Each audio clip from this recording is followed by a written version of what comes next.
Alors, comment expliquer cette folle ascension des cours du gaz et par ricochet de l'électricité? À quand la fin de cette crise énergétique? Réponse avec vous, Patrick Artus. Bonjour Patrick. Bonjour David. Chef économiste chez Natixis. Alors, gaz, pétrole, électricité, cette flambée des prix de l'énergie, est-ce qu'elle était vraiment prévisible? Est-ce que c'est une surprise que les cours aillent si haut et si vite au final? Oui, la surprise, c'est qu'aujourd'hui, la production du monde, hein, c'est le produit intérieur brut du monde, est toujours plus bas qu'en 2019. Donc on se demande pourquoi les prix de toutes les matières premières et donc de l'énergie ont tant monté alors qu'on a moins de production qu'avant la Covid. L'explication, c'est que la composition de cette production a beaucoup changé. Le monde aujourd'hui consomme beaucoup moins de services et beaucoup plus de biens. Alors c'est de l'électronique, c'est des matériels pour les énergies renouvelables, c'est de l'équipement de la maison, c'est des meubles, etc. C'est de la construction. Et donc c'est ce report des services vers les biens qui explique qu'on consomme beaucoup plus d'énergie, mais aussi beaucoup plus de métaux, de transport, de bateaux, etc. Donc, une forte demande d'énergie et face à cela, une demande, une offre qui a du mal à suivre. Oui, Est-ce alors, qu'on manque, pardon, je dis les oui, choses simplement, oui. est-ce qu'on manque de gaz? Est-ce qu'on manque de pétrole? Alors, on manque de pétrole. Ah, Pas qu'il en ait pas assez c'est dans le parce que sol, l'OPEP, ceux qui en mais produisent, c'est l'OPEP a décidé de réduire sa production au début de la Covid et ne l'a pas suffisamment remontée. Et sur le gaz, alors c'est pas du tout un problème de physique. La production mondiale de gaz naturel est supérieure à la consommation, elle a énormément monté. C'est un problème de logistique, c'est-à-dire qu'on n'arrive pas à livrer le gaz là où la demande a beaucoup cru, c'est-à-dire essentiellement l'Europe et la Chine, parce on que n'arrive pas, on ne sait pas l'acheminer. ouais, voilà, parce que le gaz, faut le liquéfier, il faut le mettre dans un méthanier, il faut amener le méthanier dans un port de débarquement, il faut le regazéifier. Tous les experts de l'industrie pensent que le marché à terme est à peu près correct. Le marché à terme dit que dans 6 mois, le prix du gaz aura baissé d'un tiers à peu près par rapport à aujourd'hui. Hein, et Donc donc, ce sera un il a niveau plus déjà baissé raisonnable. Ouais. d'ailleurs. Hein, il a déjà. D'ailleurs, c'est un point important. Hein. Pour toutes les matières premières, on a passé le pic du prix. Hein, c'est vrai pour le gaz, le pétrole, maintenant c'est à peu près plat, et c'est vrai pour toutes Enfin, on les reste autres. sur des niveaux assez hauts quand Oui, même, hein. bah, regardez les semi-conducteurs, on a perdu plus de 30 hein, de prix, le bois, on a perdu les 2/3, du prix le plus haut, donc le pic du prix, c'était juillet-août, quoi, c'était la fin, c'était l'été, et là, on est passé dans une phase où ça commence à descendre quand même, et c'est vrai pour le gaz aussi, parce que, bien sûr, il y a plein d'investissements, pour essayer de résoudre ce problème. Après, pour un consommateur français, tout ça est un petit peu incompréhensible parce qu'on a un prix d'électricité qui flambe Mmh. à cause, on l'a dit, du prix du gaz, alors qu'en France, 70% de l'électricité est d'origine nucléaire. Encore une fois, c'est pas aberrant que le tarif de l'électricité soit indexé sur le cours du gaz. Bah, non, c'est parfaitement, normal et inévitable.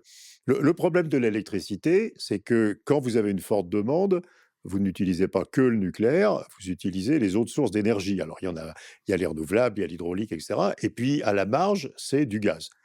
Et ceux qui vont produire cette électricité avec du gaz et dont vous avez besoin, sinon vous ne pouvez pas satisfaire la demande, bah, il ne faut pas qu'ils perdent d'argent en produisant de l'électricité.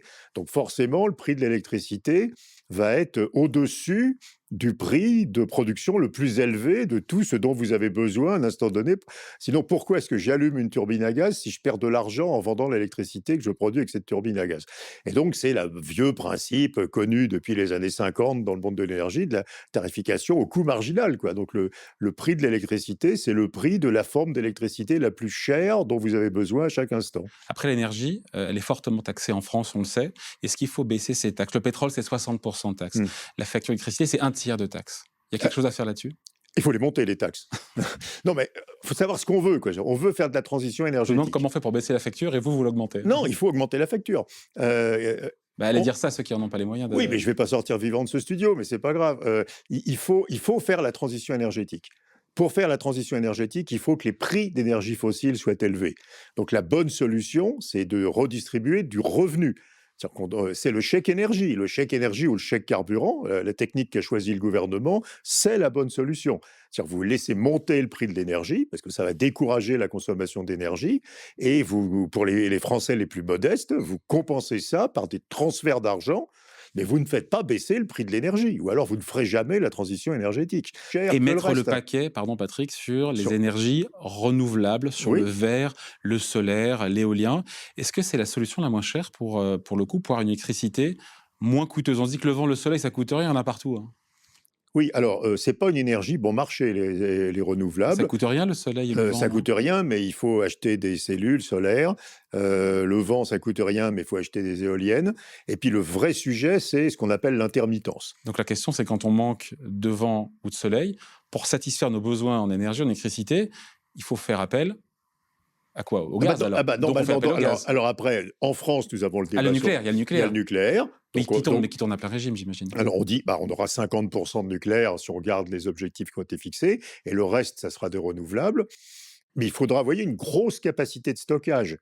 Parce qu'on dit l'éolien, ça tourne 50 du temps. Si c'était 1 heure toutes les 2 heures, ça serait assez facile, quoi. Il suffirait d'avoir 1 heure de stock. Ça marche pas comme ça, Si hein. c'est une semaine toutes les 2 semaines, il faut une semaine de stock, vous voyez. Donc Ouais. il faudra une grosse capacité de stockage. À Donc nouveau, l'enjeu, il est là, sur le stockage de cette énergie oui, verte. alors probablement on fera de l'hydrogène vert, hein. C'est-à-dire avec l'énergie éolienne, on électrolysera de l'eau, on stockera l'hydrogène et on réutilisera une pile à combustible pour retransformer l'hydrogène en électricité. Mais tout ça a un coût, quoi. Il faut des électrolyseurs, des piles à Ouais. combustible, enfin voilà. Mais en attendant, encore une fois, pour pallier à l'intermittence, encore une fois, Mmh. des éoliennes, il faudra du gaz quand on n'a pas assez Non, de vent. mais à terme, on n'aura plus de gaz. Non, mais Alors, aujourd'hui, oui, bah, aujourd'hui, le backup, comme on dit dans le milieu, oui. c'est ce qu'on déclenche quand on a un problème. Aujourd'hui, c'est du gaz.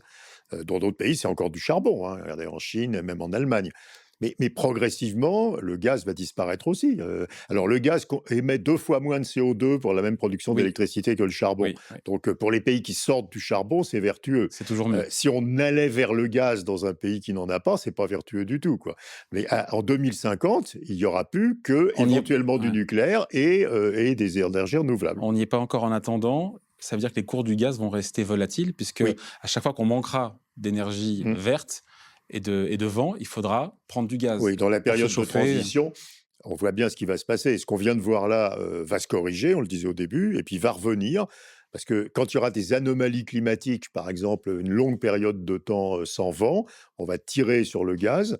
Et le gaz, la logistique du gaz, c'est pas très élastique, quoi. C'est assez difficile d'acheminer plus de gaz liquéfié rapidement, quoi. On le voit bien. Donc on aura à nouveau ces pics de prix, et puis les prix rebaisseront Donc périodiquement. on Donc va avoir on des risque, montagnes russes en matière de voilà, prix de on risque l'énergie. d'avoir une grosse volatilité des prix de l'électricité, oui. Voilà. Et structurellement, des prix qui, malgré tout, devraient rester aussi élevés pour Alors après, encourager. plus on avancera vers un modèle complètement vert, plus il faudra payer le coût de l'intermittence dont on parlait avant. Et donc on aura des prix qui seront en moyenne élevés, parce que bien sûr, à nouveau, il faudra le stockage, on en parlait avant.